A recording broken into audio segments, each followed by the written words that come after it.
Welcome back. My name is Jake McDonald. I am Anything LAX, and this is a game that never sits still. On today's podcast, we're going to go over a lot here. So first thing, we're going to be going over the weekend. Last week of preseason, we'll be going through all those games. Some I have more stats for than others. Some teams post their stats on social media. Some teams are better than other teams, better than it's ever been. So we're moving in the right direction. Hopefully next year we'll get to see more games on preseason on NLL Plus, but I am happy for the two I did get to see. They were both absolute bangers, so we'll talk about that. Then I'm going to be going through every team's major additions and subtractions and, kind of what their team's shaping up to look like. Then I'm going to be giving you my full prediction for the 2025-2026 NLL season. I know I already did game by game. Like I said, when I did that was a lot for shock value and awe value and all stuff. I do believe in a lot of these teams that I was talking about, but I did want to kind of go through it again, look at some upsets and look at kind of what teams are actually going to be more realistically. I'm going to just give you my season awards as well. And then we'll be talking about heading into week 1 a little bit as well. Just a quick little thing. If you haven't, go join the Discord. It gives you a free entry into the jersey contest to win a free jersey, any player, any team that you want. The more people you invite, the more chances that gives you as well. So go in the Discord. It's all explained in there. Last week to do it, contest ends as soon as that face-off is taken on November 28th. So that's coming up very quickly. The store is open as well now, so go check out the merch. It's pretty cool. I'm wearing the sweater right now. I try to keep everything pretty cheap as well as low as I can. So let's get right into the weekend recap. So this is the last weekend of preseason, so teams were bringing out their rosters. A lot of these guys played with their full rosters. We're lucky in the Discord to have a lot of guys who are around these leagues. So obviously a lot of these teams are allowing players to go in and watch the games, a lot of it for free, and they just weren't allowed to stream it and all that stuff, right? Luckily we had 2 games on NLL Plus this weekend, and they've been trying to put some on. Obviously, I think with the CBA and stuff like that, they can't really be making money. If the players aren't making money, technically the players don't start making money until they start actually playing games, essentially, till the season starts. So that's where it gets a little sticky from what I understand. And please correct me if I'm wrong on that, but that's basically kind of what I understand from everybody I've talked to. So, and a lot of people have said this has been the best preseason they've ever seen. We're moving in the right direction. I'm a big fan of Brett Frood, myself, and everything he's doing for the league. So I think we are headed in the right direction. It's only a matter of time. Let's get right into this. So first game, we had an absolute super nail biter. Calgary versus Saskatchewan, and Calgary beat them 11-10. And they were 3-0 in the preseason. So, I mean, Calgary is, it's funny. I'm still going to stick with Calgary is going to be in the bottom of the league this year. A little spoiler in a little bit. Calgary is, they've had some good games in the preseason. And they've got some young guys that can really put up goals. They got Braden Maya, who put up 4 goals. Cook puts up 2. Carter Cook put up a goal. Kyle Pepper put up a goal. Jack Follows put up a goal. Matthew Gauthier put up a goal. And Noah Manning put up the game winner as well. So Noah Manning also had that big 5-goal game. I think it was the first preseason game. So they got some young guys on there. And I don't think there's much pressure in Calgary this year to win because, everyone's expecting them to not win. So it's going to be interesting to see what happens there. Aiden Walsh also played all 4 quarters and he was solid for the whole game. So, that's obviously positive to see what is probably going to be your future starter. If you look at the numbers, Aiden Walsh is a good goalie, and Calgary might surprise everybody. I just don't think so with the depth of these other teams. Okay, that's the only reason I'm going to say that. We got Saskatchewan Rush, Robert Church with 5 goals, and I can tell you right now, he got a hat trick in the first quarter. Robert Church is a special player, and he's my favorite player on Saskatchewan, don't get me wrong, but the more I watch him, and I read about him, because I didn't get to watch this game, obviously, but he's really part of the heart and soul of that Saskatchewan roster. We've got Josh Zawada with a goal, Ian Keenan with goal, Brock Haley with goal, and then there's a goal that's unlisted here too. So anyway, again, it's just kind of, trying to get these stats together and all that stuff isn't the easiest with these preseason games. But like I said, that shouldn't be an issue starting next week. So we got Toronto Rock versus the Philadelphia Wings. Toronto beat them 14-10. And this is a game I watched, and I can tell you right now that it was a good game for itself. Toronto is an exciting team to watch. They've got a lot of young talent, and they got a lot of that can score. And you're going to see this when I break these down. So we got Rogers, who put up 3 goals. Bushu, who put up 3 goals, which is another sneaky player. He's good. We got Dan Craig, who put up 3 goals. Owen Hills put up 2. Sam English put up 2. CJ Kearse put up a goal. that was shorthanded. Josh Dawick put up a goal. I also want to mention Brandon Cree. I thought he got one. Maybe he didn't, but he was really good in the game as well. I noticed him a lot out there. Toronto is going to be hard to play against this year. They are going to lean on the young guys a lot. I'm going to tell you that right now. Now, I don't know if that's just trying to give them opportunity while they're in the preseason, or if that's how they're going to roll with this game. But CJ Kirst and Owen Hiveldsman, they're going to be a duo for years and years to come. We got to see Sam English play as well, and I'm really excited for the English brothers. They're really exciting. I watched them in sixes this year, one each tournament essentially, and they were both one of the top scorers on Team Canada, and that's saying a lot. Playing for Team Canada, Nick Rose played most of the game, and then Howachuk played as well. He played 19 minutes, letting 3 goals in. They're both actually pretty solid performances on goaltending on both sides. Nick Demude is very good as well. He really kept Philadelphia in a lot closer than it would have been. Easily, Toronto would have had over 20 if it wasn't for that guy. So shout out to him. And on Philly's side, O'Neill was another star. Man, I know I think he was a rookie last year. Him and Joey this year are going to be the guys that are going to put up on that Philly team. So I'm not going to be surprised if you see O'Neill have a massive breakout year. Even if he's not on the best team, he's still going to have an amazing year by what I seen yesterday. So we got the Wings. They got 3 goals by Brendan O'Neill. Eric Vanel put 2 in. Dalton Young had a goal. Brian Cameron had a goal. Landon Sinfield had a goal. Joey Rez had a goal, and Liam Pattern had a goal. Nick Demude left in the 4th. He was down. I'm not sure what's going on with him. I haven't heard. And then Liam Pattern let in a goal. Deacon Knott played the last 9 minutes. So scary to have your goalie go down, especially in the final preseason. Terrifying, to be honest with you. But it is what it is. Hopefully he bounces back, because without Demude there, it's going to be a rough season for them. But we'll see what happens. I hope he's okay, and he is a little stud. If one of these teams need a goalie, Philly's not doing so good. You never know. That's all I'm going to say there. Now we've got the Ottawa versus Rochester. Ottawa beat Rochester 11-9. Again, this one was not on NLL Plus, so I can't talk too much about it. I will say though, I heard Lucas Arger talk about he went to an Ottawa Black Bear game just to see during one of the preseason. He was saying they were doing things that he hasn't seen anybody else do in lacrosse ever. So, I take his word pretty highly, and I'm going to take that by what he says there. I've seen Ottawa play too, just in week 1 versus Georgia. I'm hyped for Ottawa. I think Higgins is one of the best goalies in the league. I also think Jeff Teat is obviously, arguably the best player in the league. I'm on the Lyle Thompson train for that, obviously, but Jeff Teat's the next guy. He's coming up, all that kind of stuff. And, if you're talking pure scorers, I think he is the best shooter in the league, best scorer in the league. I just think that overall player, I still would put it in Lyle, but just Ottawa's going to be scary, and I think they push their way into the playoffs this year for sure, to be honest with you. Then Rochester, so Ottawa didn't post their stats. I couldn't find them anywhere. So we have Rochester, though, and you have Lochberry putting up 3 goals, 2 assists for 5 points, huge. McConvey, a goal and 4 assists. Hogg, 2 goals and an assist. Gaston, 2 goals. Medeiros, a goal and an assist, and Williams, 2 assists. Hartley and Hutchcraft both had 20 saves. Hartley had a really good game by what I heard. Actually, a lot of people were saying that. So did Hutch. But Hartley, they were saying, had a really, really strong appearance there. Colorado versus Vancouver. Colorado beat them 9-8. Vancouver didn't win a preseason game. Now, I'm not saying that's not the end of the world. They looked a lot better this game. Del Bianco looked a lot better this game, for sure. Overall, they played a pretty decent game. They kind of got down a little bit, almost came back at the end, left a little bit too much.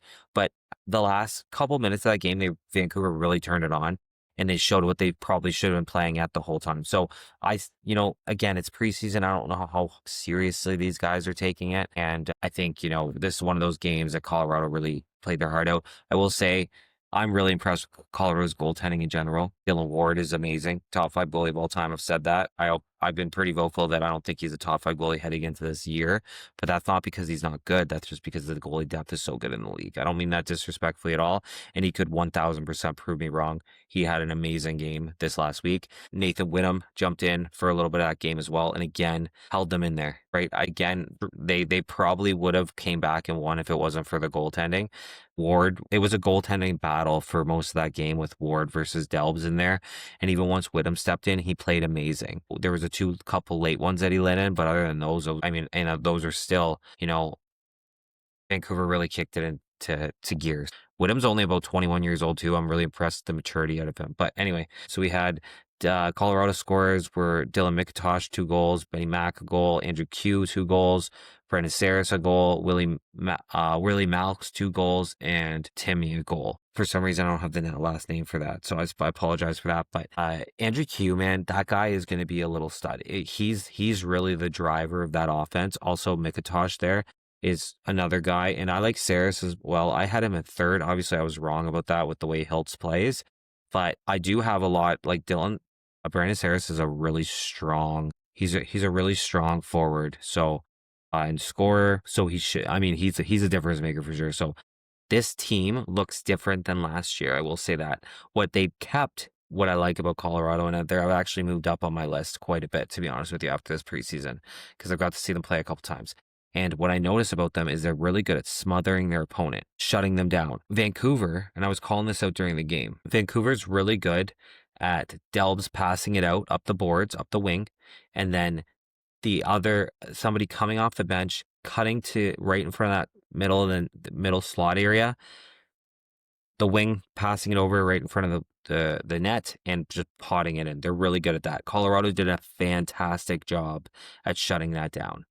They let the first one in, and then after that, it was really locked down. So Colorado not only smothers you, but I found they were really good at transitioning the way they needed to play defense when they needed to. So, to be honest with you, Colorado's moved up way on my list. Okay, they've gained a lot of, I guess they've just gained a lot. I'm super impressed with them is the best way I can put it. Colorado swagger, I think they're just fantastic, and I think it's really cool. The jerseys, and I'm kind of starting to really like them. So they are a really good team overall, and they're built kind of from the back end up, which, how teams build for championships. I do think that they have the goaltending depth, possibly adding a strong piece up on the front end, but it would benefit them tremendously just to give them an extra weapon. So I think, there's a couple teams out there that have a lot of weapons. I know Vegas is just, they're talking to Jack Hannon. They're saying they want to keep him there, all that stuff. And obviously, why wouldn't you want to? But to be honest with you, if Jack Hanna wants to play in Colorado and it makes sense for Vegas, if they're filling the hole on the back end, we'll see what happens, right? I don't know. But to me, that kind of seems like a win-win trade situation there for both sides. And it kind of gives both teams a more competitive edge. Like this season, boom, that would elevate both teams up to that Vancouver, Halifax, Saskatchewan level, in my opinion. So for Vancouver here, we had Charlin Beatty's getting a goal, Clark getting a goal, King getting a goal, Superman got a goal, and then the other 4 weren't listed.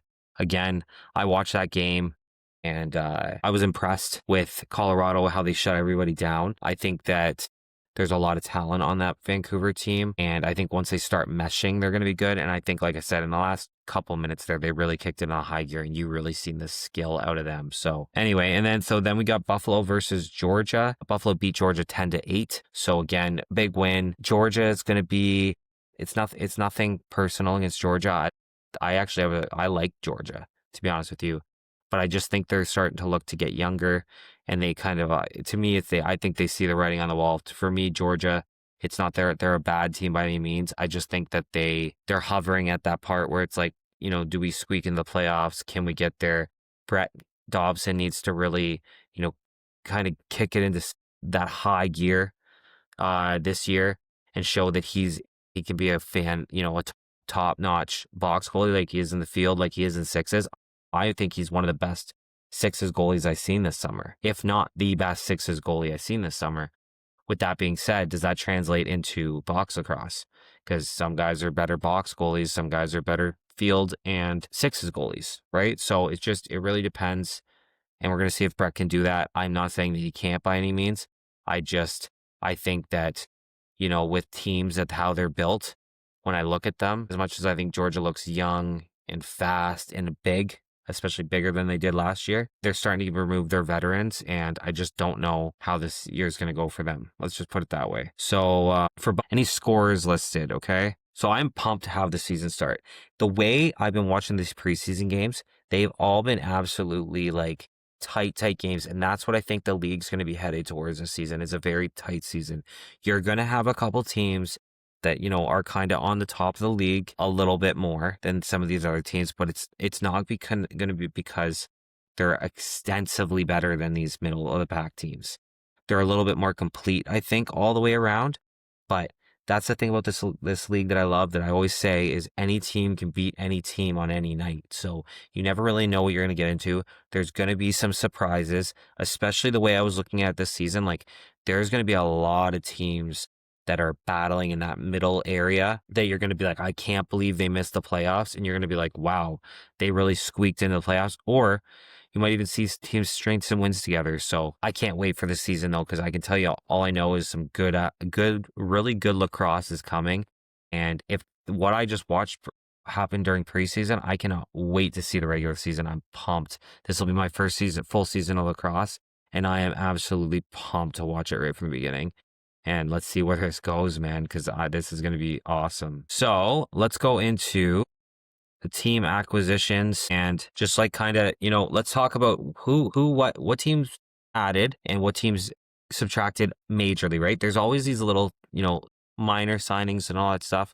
But let's talk about the guys that are actually going to go in there and probably make a difference, or, a key guy that they lost. So Saskatchewan, like I've been talking about this whole time, has been they didn't do a lot. They were quiet, but that doesn't mean that they're not good still. Everyone's kind of forgotten about them because they haven't done much. But I can tell you what they've probably been doing: training and building and getting better as a team and a core group of guys, because that's a team. Trust me, I've heard this from their fans, that they've really bought into their program, and they've built this whole core group of guys around them there. And I mean, Robert Church, like I've been always saying, oh, they don't really have a guy that is that superstar, but Robert Church is right there. I do think that.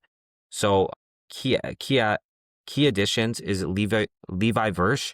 He was or Versh. He was very good. He's a nice little addition for them. And then you had Mike Triolo leave, which again, so they lost somebody, they gained somebody, but overall the team, the core, all those guys are pretty much together.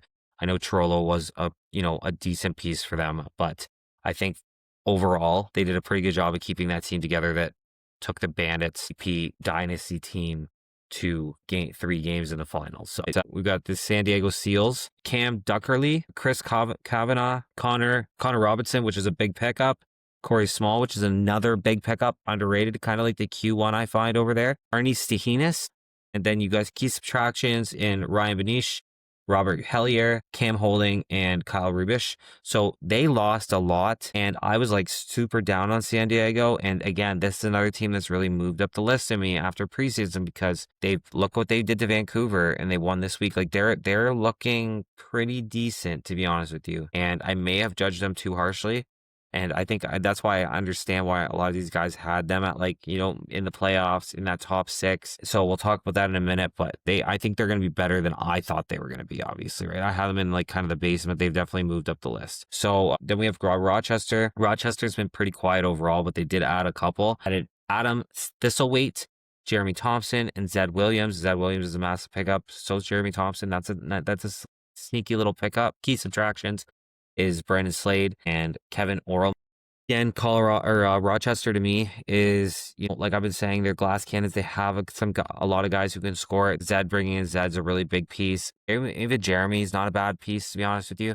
And they're going to give them that extra offense. They're going to put the points up on if you're not ready for them, if you can't shut them down, if they break you, they're going to really make you pay. So we'll see what Rochester looks like.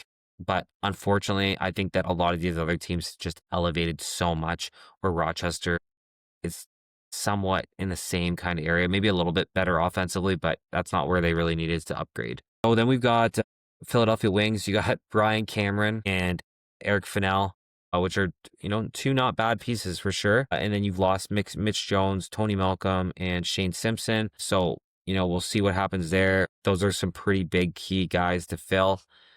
And Philadelphia Wings, like I said, O'Neill's going to be a massive piece for them. Joey Rez is another, obviously, big piece. Those two guys they're going to have success there for sure, but it's still, it's still, you can't just replace 100-point guys. No, no problem. Then you've got, so now we've got Ottawa. You've got Liam Ashton, Tyler Carlson, Sam Firth, and Rob Hellier. And then key subtractions is Taggart, Clark, Cam Dunkerley, and John LaFontaine. So again, Rob Hellier is going to be a massive piece for them. And I've seen that he already had a pretty big game in preseason here. We'll see what happens there. But I think Ottawa is, again, going to be quite a good team this year. I think Jeff Teat, you got to start doing something if you're Ottawa. There's got to be some pressure there at this point to try to, not waste the best years of Teat's career. I'm not saying these are going to be his best years by any means, but you got to start putting a team around him so you can go win with arguably what a lot of people think is the best player in the world. Oshawa, they added Tiger Clark, and Kyle Rubish. Kyle Rubish is probably their biggest acquisition there. Really veteran guy that's going to help these guys. He's really going to help Oshawa push over the next level. I'm big on Oshawa this year. Then you've got Callum Crawford, Sam Firth, and Ethan O'Connor that were subtractions. So again, they've got a lot of young guys there, and it's going to be interesting to see how Oshawa does. I think playing in Oshawa is a lot better for them as well. And I think that I think overall they're just going to have less travel. They're going to be able to practice together more. I think Dyson's going to take a step. Alex Simmons is really good. Ty Kurtz is really good. Dyson's, again, there's a lot of people that argue he's a top 2 goalie in the league, and I can see that argument. Dyson's really good. Last year I remember watching and just kept saying, wow, Jameson, wow, Jameson, wow, Jameson. So I know he's good. And I'm pumped to see Oshawa. And like I said, I hope to see all Ontario teams get in this year. I think that'd be really cool, but it's going to be hard just because of all the talent. So we'll see. So then you got Halifax next. You got Brandon Bomberry and Ethan O'Connor, and not really any notable subtractions. Nobody massive anyway. Halifax, I compared them to Saskatchewan. They both were right there last season, and I think that they don't really need to worry about adding that much. It's more just let's get the training in, the off season stuff, and let's go get it done next year. And I think that's where we're at with these guys. Brandon Bomberry's a really good addition there. He's basically a utility player. He will play anywhere. He just wants to win, and with those guys as well. So the thing about Halifax that some of these other teams don't quite have as much of is heart and soul. These guys have heart and soul playing for each other. They have the community behind them. Halifax has bought into them. The crowds are amazing there. They have one of the lowest populations to pull from, but one of the highest attendance numbers. And that's probably because they're the professional team down in Halifax, right? Halifax doesn't have any other professional teams in any major sports. That's a big addition. That's a big reason why they do get this. Halifax is primed to win, and I honestly right now they're the team that I would say if I had to pick one team right now, I think Halifax takes it this year. I think they're in their window. It's time and all that kind of stuff. I think they have a really, really good shot at win. Next, we got Georgia Swarm. You got Nolan Byrne, Michael Grace, and Ben Trumbull. Ben Trumbull, I think, is honestly defensive defenseman. I think he's one of the best. That kid is going to hit you hard. Georgia is getting younger, like I talked about. They're getting bigger. They're getting all that. Same as Nolan Byrne. 2 nice pickups. Key subtraction, though. He lost Brandon Bomberry, which is a key guy. Andrew Q is just a key guy. Jeremy Thompson, which is another guy, and then Miles Thompson. So all these guys are they're big losses for the organization. But what's one theme that you see here? They're getting younger, which is why I think that if they're not in the playoff position, you're going to see Lyle get moved. It's kind of an obvious thing in my opinion. Then we've got Colorado. We've got Andrew Q. That's been an addition there, massive addition. I was so underestimating how big of an addition that was. Dylan McIntosh and Brendan Sarah. So all those 3 guys are massive pieces on their offense. And like I said, I think if they could get one more big piece on offense, Colorado could actually be a really scary contender this year. Then you've got key subtractions, Damon Edwards, Tyson Gibson, Connor Kelly, Connor Robinson, and Zach Williams. You got some big losses there too. The offense definitely looks different. I will say that. And they've done a great job smothering. So I'm really, to be honest with you, Colorado is, as much as it's, hard to lose all those guys. I think that they've done a good job recouping and really restructuring. And like I said, they're going to be a hard team to play against. All right, now then you got the Calgary Roughnecks, and this team, they've showed promise. They've undefeated in preseason. I think you guys should enjoy that while you can, to be honest with you. But the nice thing I think Calgary has is they have no expectations. They have no real worry in the world. They can just go out there and play lacrosse every game.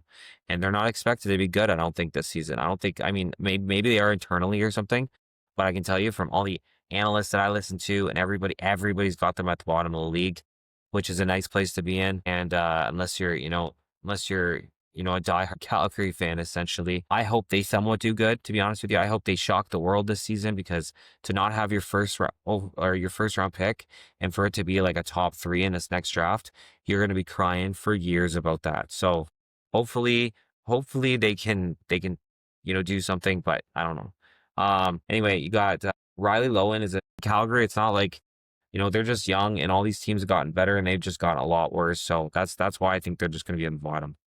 Buffalo Bandits, you got Ryan Benish, which is a nice little pickup. Mike Triolo, and Coltrane Tyson. So again, some big guys there that they've done. I think, in my opinion, they've added where they could, but some young guys are gonna have to start off and show that they're depth scoring. And to me, that's what sounds like they've had an issue with a little bit, even in this preseason, from what I've heard and stuff like that. Key subtractions are Chase Frazier and Chris Kluter. I mean, you can't just replace those guys. They've got a lot. They just actually had that retirement as well, so that wasn't on there for the NLL, but that's okay. So they've lost some key additions there, and some key guys. And is the dynasty over? I don't know. We'll see. I don't think, if you ask them, I guarantee they're going to tell you no. So Vegas, I think, again, Vegas, as I've said, they won free agency, and that's because they've gone from being bottom of the league to probably in even playoff contention for sure, right? So you got Chris Clutter, Chase Frazier, Tyson Gibson, Mitch Jones, and John LaFontaine. And then you've got key subtractions is Holden Catoni and Jonathan Gardladini. And I mean, huge change offense. Look at that offense that they're going to have. It's just insane. Plus they bring Jack Hanna back in there. They hopefully the Kells can really, with this new team in front of him, hopefully he has a good season. And it's going to be interesting to see what Vegas does. I think they're going to be good, though. Then you've got Vancouver next. And Vancouver was, a lot of the people are saying they won the free agency. The only reason I said they didn't is because, they're going from being, a Final Four team to what everyone's calling them, contenders. Now, in all fairness, they didn't win a preseason game. We'll see how much that goes into it. I don't really take preseason into all that much, but I can tell you they're human. Right? Del Bianco looked way better that second game. Anyway, we got key additions as Reese Callies, Curtis Dixon, Jesse King, Shane Simpson, and Ethan Ticehurst. And then key subtractions are Riley Lowen and Aiden Walsh. So obviously they have their go-out guy in Christian with their goaltender, and they added a lot of big pieces in the offseason. And there is an argument to be made for sure that they won free agency. Like I said, you get why I said that, right? Like I already explained it. So Toronto Rock, key additions. You have Sam English, you have Owen Hiltz, you have CJ Kurse, and you have Nick Rose. Key subtractions, you have Brian Cameron and Corey Small. So Small's a big loss for them. Cameron's a big loss for them as well. Don't get me wrong. But I think the young guys, it's just, are they going to lean on their young guys too much is the question for me. That's the only thing. Toronto's so good, to be honest with you. When you look at them on paper, and they have so many weapons up front. On the back end, they're hard to play against. They're good defensively for the most part.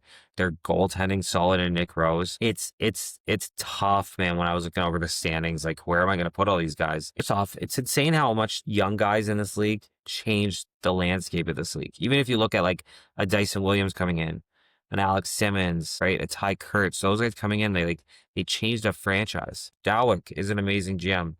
Like, he must be, in my opinion, one of the best GM in the league, if not one of the best GMs in the league, right? So let's get right into my 2025 standings. Okay, these are my actual finalized predictions on the standings. And, like I said, I went game by game, so I took that into consideration. But obviously, no team. I mean, I went and looked at, I don't think there's ever been a team. Oh, no, that's not true. There's one team, 1 year, early 2000s, I think it was, that the team went and got no wins, right?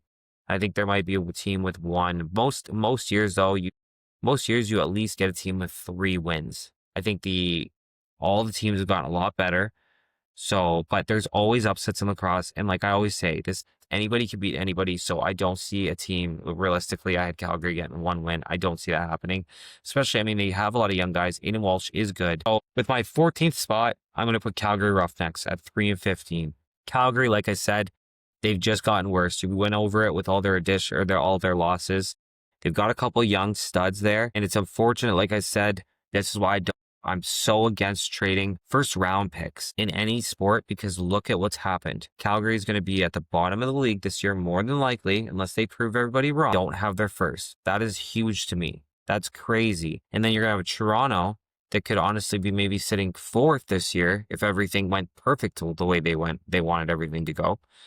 And they're going to end up with a first, possibly a first overall as well for a rental that didn't even work. Like it's pretty wild to me. I do understand why Calgary did swing for the fences in a sense, because they knew they were going to lose these guys, obviously. But to go for it and then to just completely miss like they did, go out in the first round, all that kind of stuff, like that's not the way to do it.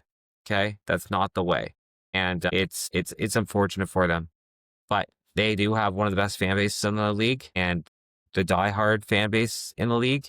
So I think they're going to be able to get through this, but it's definitely going to be a building year for them. And hopefully they can, do something to make this entertaining. And like I said before, they don't really have anything to lose.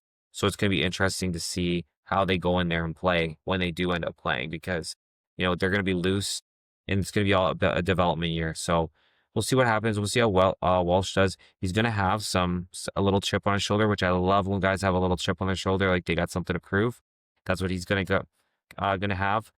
But I just think all these other teams have just gotten so good now that it's going to be hard for them to do. So I have Calgary Roughnecks at 14th with a 3-15 record.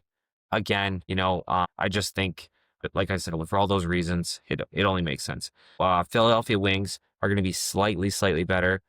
Their goaltending is really good. They've got 2 bona fide stars, in my opinion, on that team. And depending on how that team is going to go as far as those 2 can carry them, plus their goaltending. So for that reason, I have them 4-14 for the season. I think you're going to see it's going to be one of those things that they need to, they're another team that traded away a high pick last year to Toronto. And again, I think they're going to be regretting it, because Toronto took Ty English.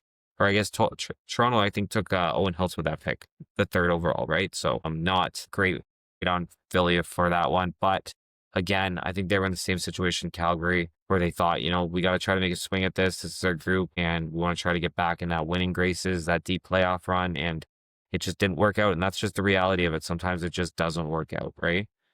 Then we've got Rochester Nighthawks with 7-11. When I look at Rochester, I look at, are they bad? Absolutely not. Do they have a good back end? Not great. Not good enough compared to these other teams. And if you watch what they did last year, they could score a lot of goals against teams that weren't top teams. But the teams with top defenses shut them down, and then they would just go, outwork them. And that's kind of what I see, the same thing that we're going to be happening this year. They have obviously added a couple really big pieces there in Zed Williams, but with that is like they needed help more on the back end, in my opinion, and they didn't really correct those issues. So I think we're going to see a little deja vu here. And I think we're going to see, closer to the bottom of the league in this 12th spot with a 7-11 record. And I'm not saying they're going to be bad, because this is where it gets into like, they could even be considered a bubble team, to be honest with you. Because if they can string together a few more wins, like all of a sudden they're 9-9 or 10-8, then you're talking they're a playoff team, or they're in the contention. So I'm not saying they couldn't do it, but I just see them, when I look at the rosters overall, this is where they sit. Now, San Diego Seals, they moved up quite a bit on here. So that I do have them at 11th, but they're definitely a bubble team. And I think I have them sitting at 8-10. And I think I had them at like 2 wins or 3 wins. To me, I wasn't high on them. After seeing them in the preseason, against Vancouver last week, they are a lot better than I gave them credit for. Smalls is a good pickup for them. Like they have a lot of talent up there, and we're gonna see where they go. They're a team, like I said, these kind of this I'm gonna say even 12 to about like 5. So four and up are in a different, like, I think they're in their kind of their own category, their own tier a little bit. So 12 to 5 are all going to be fighting for 3 playoff spots or 4 playoff spots essentially. So that's where it's like, it's, I'm not saying they couldn't make it San Diego, because they definitely could. They're getting their starter back, which was a big question for me, but he has been confirmed to come back for week 1. And, like I said, I think they might be a team. It's funny because some people are really high on them. Some people are really low on them. I was really low on them. I've come up a lot, but I'm still not as high as a lot of these other people are. But they were putting up a lot of numbers. I think that, they put up 17 against Vancouver, which showed that they were human. So, very, very talented team, obviously. Georgia Swarm, I have 8 and 10. And realistically, I probably could have flipped them with San Diego, right? I'd probably have San Diego just slightly above Georgia if we're talking like talent-wise, to be honest with you. And like I said, Georgia's moving to be a younger team this year. That's all it is. And again, I think that if you're trying to be, these next 2 drafts are going to be really good. Why not just worry about development and start building up that next star? Because Lyle's, not saying Lyle's retiring anytime soon, but I think Lyle's ready to go win somewhere in the NLL. So that's why. And is Georgia ready to win right now? I don't think they are. So I have them at 8 and 10. Again, I think they probably could have been switched with San Diego. I do think San Diego probably has a better roster than them overall. These, again, they're right in that bubble. They could be sitting in a playoff spot if they can string some games together. So, and like I said, we're gonna see what happens with them. Really depends on how Brett is.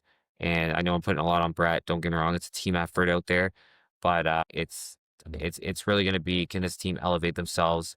If not, I think we're gonna see Georgia try to get younger, to start the kind of the rebuilding process and just commit to it. Then this is where it gets really tricky. This is where we're just technically just missing a playoff spot. I had Colorado down here before, but I have Toronto here. I have them at 8 and 10, and this could go again. This is another one that could go either way. It's really going to be determined on how all these teams play. I was really high on Toronto too during my, one-on-one schedule. But really looking at it, after watching preseason, Toronto's very relying on their young guys. If that works out, you've just won. You've got 12 wins this year, probably, to be honest with you. Amazing, right? But the problem is that, can they hold up to that kind of pressure? Can these guys play at this elite level for the full season and go out there and do this every game in and out and continue to be so good when teams are on ready to go? Because this is the thing, these young guys are hungry, so they're going into preseason. It's the first NLL experience they have. They're going in hungry. They want to win, all that kind of stuff. These other veteran guys are like, okay, let's go get a tune-up. Let's go out there, throw the ball around a bit. I'm sure you always want to win as a player stepping on the, into that arena. Don't get me wrong, but I do think that there's a little bit more of like a hunger thing with the younger guys than with these older guys, right? So there we go. So now we're getting to playoff teams. Now, I've been pretty vocal on this next team. I've got 2 teams that are the same. They're both 9 and 9. So first off, we have Ottawa Black Bears. Again, it's just hard. That's really what this comes down to. I think Ottawa, like I said, I'm big on Higgins. I'm big on Jeff Teat. I think that they're, second best goalie in the league right now is Higgins, in my opinion.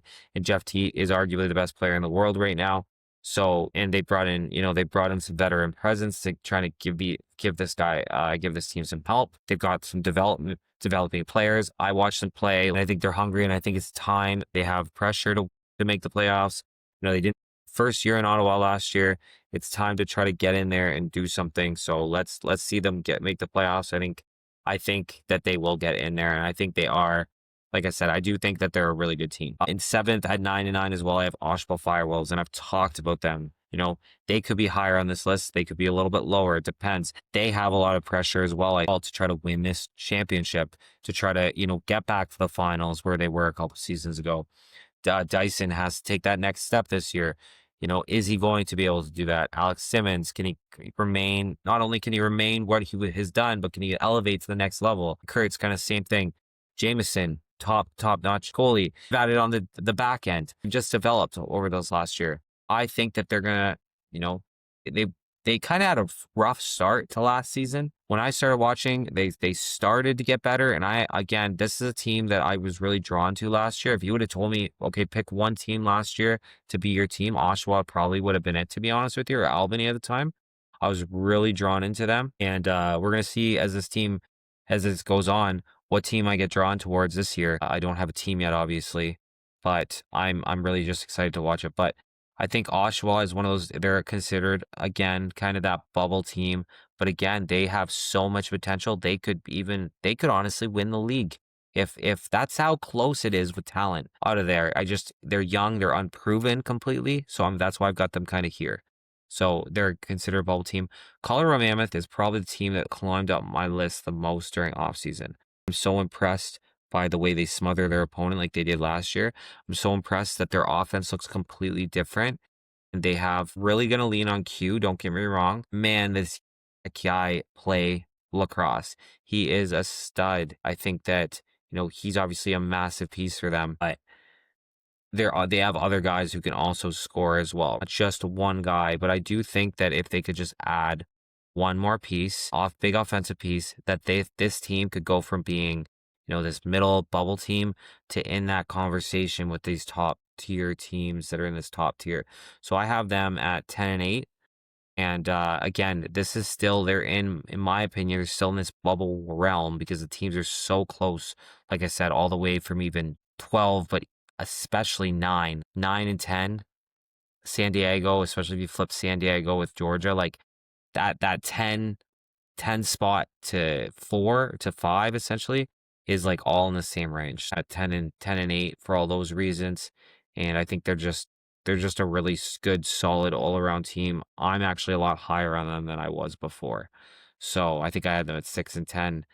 Now I'm looking at 8 and 10. I think I had them at, and or 6 and 12 maybe. And now they're sitting at 10 and 8. So I just think fantastic. I'm super impressed with them. And like I said, I think a big part of this is the Q trade. The Q trade, I did not think it was as good as it was and as good of a player as he is, I guess. And just the goaltending has been outstanding. Even if Dylan Ward, knock on wood, knock on wood. I don't want to jinx anybody. But if you could see, if he, God forbid, went down, you have Whittam right there. That's, in my opinion, he's a starting caliber goalie in this league. So I think, and at 21, it's like, holy cow, man. Like the way he's composed in net is it's so talented. But Dylan Ward, man, last night, I mean, so good, honestly. They're both so talented. And for Whittam to get to mentor under Dylan Ward, who's a top 5 goalie of all time, in my opinion, is amazing. An amazing experience. And I know it's probably maybe a little bit frustrating for a goalie of Whittam's caliber to be sitting, in somebody's shadow, or to not get the playing time that I think he probably deserves. But with that being said, when you get to mentor under that's something that not a lot of guys can get to say they've done. So just enjoy the experience. You're going to get your playing time. It's only a matter of time. I've got the Vegas Desert Dogs at 5th. Vegas, if they can just get their goaltending figured out, they could be one of these best teams in the league. With that being said, if they do not get their goaltending figured out and they come in, they're going to still be better offensively, but if they can't slow it down at all, they're not going to be, they won't be this high. They're a team that I could see, as high as I am on them, they are a team that I could see slipping to maybe 10th. Like, you don't know. But I do think that it's their time. I think that it's time for them to kind of start being good as well. And their fans deserve it after all this time, right? They've been in Vegas for a few years now, and they just never really have been great. So it's time. And I'm hoping Jack Handry goes back there because it's going to be really interesting to see that offense with him on there as well. So then you've got in my top 4, I got Buffalo Bandits at 4 with 12 and 6 record. Buffalo is, quote unquote, you could put them as a favorite. I wouldn't count them out by any means, but I just look at them and they've lost a lot. Now, well, why don't I have them lower? It's just simply because they are the 3-peat champions. They've still got Matt Vince in that. They've still got their dynamic duo that's going to put them up 130 plus points. And, they've still got Kyle Buchanan. They've still got some really good key pieces there. And if they can just get some guys to come up and step up and do some depth scoring, they're going to be a force to be reckoned with. And Bandit Land is so hard to play in. And it's just, the culture there is just amazing. They've dug right into lacrosse and I love it. Then we've got, in number 3, we've got Vancouver Warriors at 12 and 6. Now, when I went through my schedule and I broke down the schedule, I'm at them at 14 and 4. I was like, I don't even see them losing a game this year. After I've seen them play preseason. And again, this is only preseason. I'm not trying to sit here, take all this weight to it, but I do have a funny feeling that they're going to get in each other's way a little bit. Now, Delbs played a fantastic second game. He's such a stud, but there was a lot of times when their defense let Colorado get in that right in front of the area, basically let them shoot right from in front. You can't do that, especially being quote unquote a high caliber defensive, fully, the cream of the crop team. So I'm not saying that I don't believe in Vancouver, because I think they're still on paper, they're just fantastic. I have definitely been brought back down to earth with them a little bit. It's kind of like a new toy when you see it, right? You're like, oh my God, I'm so excited for this. And then you kind of take it out of the box, start playing with it, and you're like, oh, this thing only launches 2 feet, not 50 feet like I thought it was going to go to. Kind of like that is the vibe I'm getting off Vancouver. And I was like on that board. You go look back at my podcast, I'm on that boat. I wouldn't overly say that now. I don't think that they're the favorites to win the championship. I've changed my mind on that one for sure. Number 2, we got Halifax Thunderbirds at 13-5. This was another team that I had 14-4 when I went. I think I had 14-4 or 13-5. I'm super high on Halifax. I'm not shy about that. They are the closest team to me. To be honest with you, I can't definitely say I'm going to be their fan though. And I don't mean that to say it disrespectfully or anything like that, but I love a lot of these teams. So just because they're closest team to me doesn't mean I'm automatic I'm going to become their fan. With that being said, I mean, I still think you can't deny that they're just such a solid team. Like, look at their offense. Randy Stotts is supposed to be back week 1. So that's the kind of a thing that was going to be like, that might take into consideration. I believe in Warren Hill. That's another one. And they brought Getty in to just, as an insurance policy. You've got Cody Jamieson. You've got so many guys there that could score. Bomberry now. I think they're going to make a big splash and bring Lyle in. That's my own opinion when this all goes down. So if they do that, that's going to be a big one too. But I could also see them, if their goaltending's not working out, they go make a blockbuster trade for a goalie as well. So it's or instead of Lyle, go get a goalie. I don't know, right? Depends on what we're looking at the time. It just depends. But I do think that you're going to Halifax coach saying we're winning it this year, and I love the confidence in that. And I think they do know that they're in the window and they need to win, and it's time essentially, right?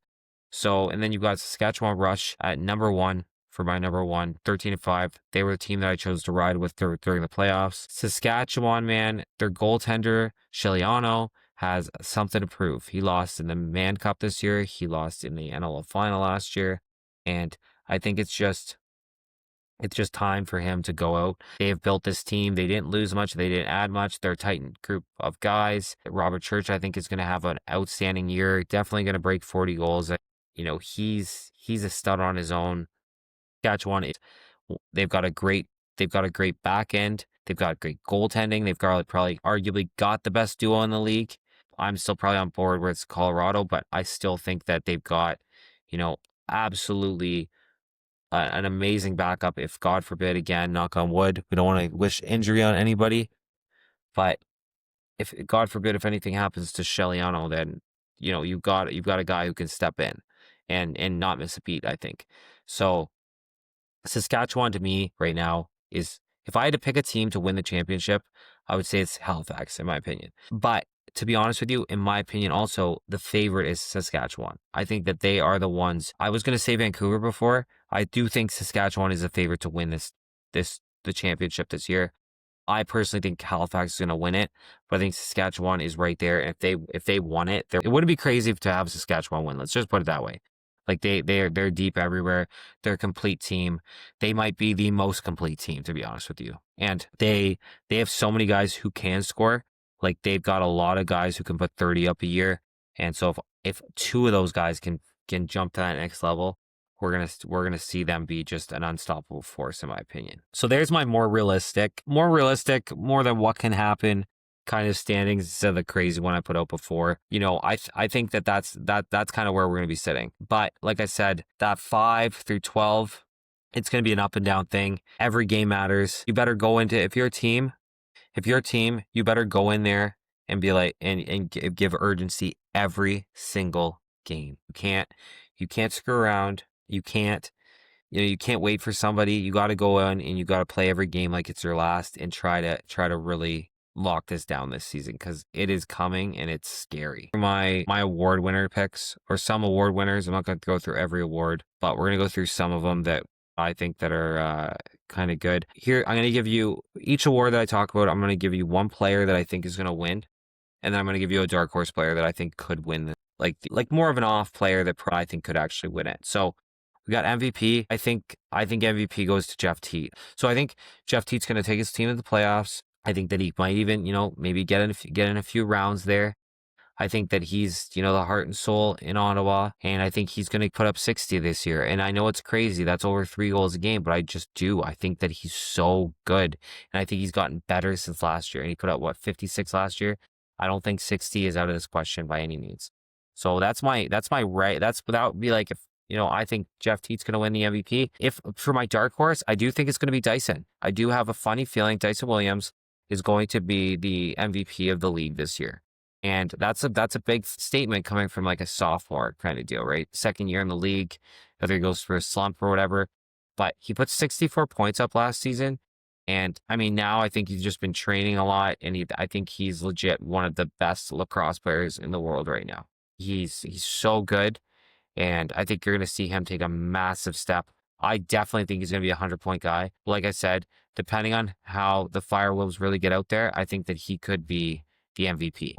Next, we got goaltender of the year. Goaltender of the year is pretty easily Del Bianco. So Del Bianco, in my opinion, is the best box goalie in the world right now. Obviously, he had a little bit of a rough first preseason game, but that doesn't matter. Preseason is not the end of the world. He had a much better game the second game, and once he goes into regular season, he's going to be really locked in. The way he passes, he's definitely getting a couple empty netters because he does not scare to toss them, and he's so accurate with his passing, which kind of gives him that edge as a goaltender. But even just stopping the ball, keeping the ball out, which is what his main job is, he does a fantastic job as that. So I think Del Bianco is by far the clear winner of this goaltender of the year award.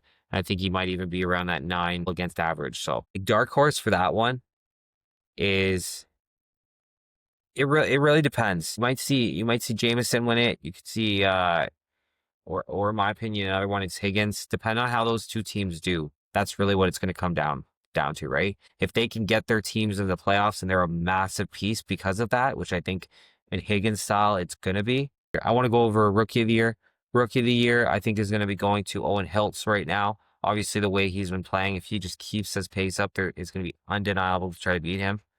But I mean, CJ Kirst, he's sneakily good, and I don't think a lot of people are giving him enough credit. And also, he really hasn't played I think high level box in the last couple of years. So I think he's just starting to get in the swing of things. So the CJ Kirst, once he gets right into his mojo, he's going to be a beast. Else, I think if they keep feeding him the ball the way they do though, and the way his shot is, but he's going to be hard not to win Rookie of the Year. Then I wanted to go through the Defensive Player of the Year.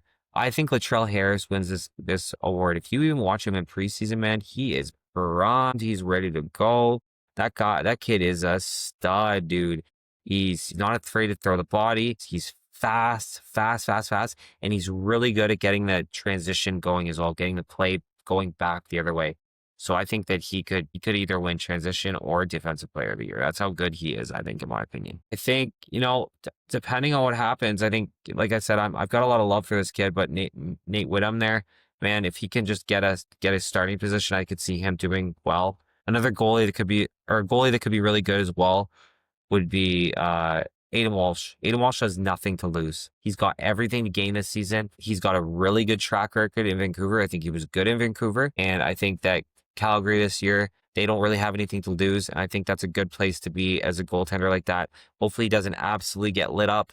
But I do think that he's got the potential to really be that surprise. Like, wow, man, have you seen this kid? So that's my opinion. I've talked about Higgins so much that I don't think is that big of a surprise. Another Damoud again as well. Amazing goaltender there as well. So there's a few of them that could be really, really good. But if I had to pick just one, I would probably go with Aidan Walsh. Is that could be a guy who explodes or that does just amazing. Obviously, a lot of rookies to watch this season just because of how many there is. But I mean, I just don't see anybody giving Owen Hiltz or CJ Kirst a run for their money rookie wise this year, to be honest with you.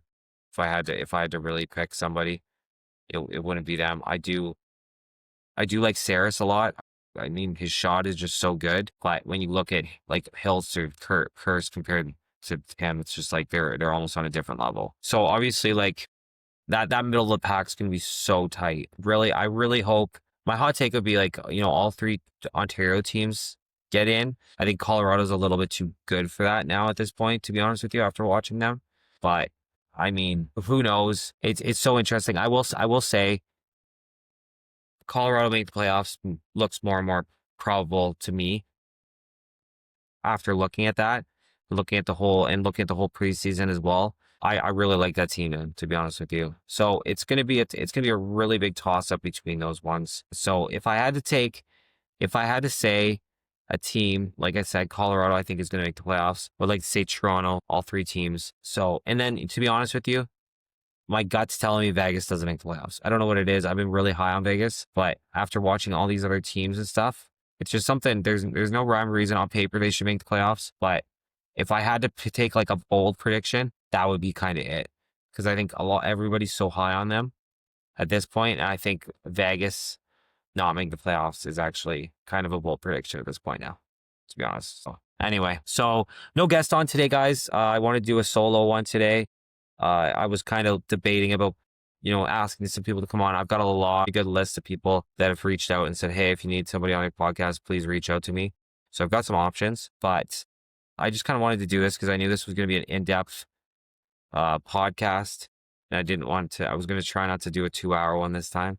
So we've got a big guest coming on next on Wednesday, which will be dropping on Thursday. So that's going to be really interesting. Stay tuned for that. We've also, obviously, you want to go get in the Discord. Again, if you haven't got in there yet and you're still listening, go get in the Discord. It's a free jersey that you can win. You guys buy. I'm going to be re-putting any profits I can into more merch. So hopefully I can give it away. That's really what I would like to do, to be able to buy like a box of t-shirts at a lower price and then just give them to anybody that comes to the show, or like anybody I see out, and keep a bunch in my car, and just if I see somebody and I have an extra shirt, yo man, here you go, take this. So that's kind of what I would like to do as well. I would like to sponsor my sons. I'm going to do it anyway, but I would love to use the money that I make from merch sales, sponsor my son's lacrosse team. I think that's really cool. They need jerseys coming in the spring, need a sponsor. So if I could help them, if I could get their jerseys for them and become their sponsor. And, I would love to be able to partner with a brand or something, and just get them all, like maybe get them all a stick or something that I can give them as well. I think that'd be really cool. So we'll see what happens once I get there. So we'll see if I can work something out. Like I said, I'll post the Discord link, all that kind of stuff. You guys can always DM me and reach out to me if you have any questions, or if you want anything in here. I try to put the stuff in here that I can, that I know people want to see. And I always just trying to like do different things with my content, whether that's changing things around a little bit for the format, or bringing somebody like we did last week, or last podcast with Will on fully lacrosse. He obviously loves lacrosse. Just trying to get lacrosse out there and build this sport is the real biggest goal for me. Live, but I will be watching every lacrosse game. And I'll probably just go live while I'm watching them, to be honest, to give you my reactions over them. So, keeping that, I always post on all my socials when I go live to get people to jump in there.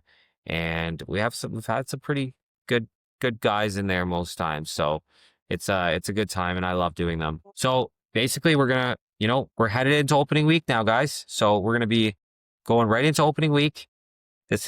We've got a couple really good games. Friday night on TSN, Toronto versus Oshawa. Can't wait. Jersey contest ends when that face-off is started, and I'm super pumped for it. So I'm super pumped for that game. We're gonna be rocking it. We're gonna be, we'll be live streaming for that one for sure. And I can't wait to watch some actual regular season lacrosse. If it's just as good as preseason was, that's amazing, but it's going to be better. I'm so excited, and these teams are hungry, and everyone's so close this year that anybody can win. And that makes the league so much more exciting for chirping, for the fans, for the players. Everyone's got a chance to win, and I'm super pumped. So my name is Jake McDonald. I'm Anything Lacrosse, and this is a game that never sits still. You guys have a good night, and We'll talk to you soon. I can't wait to have this season start. Let's go, guys. Wait.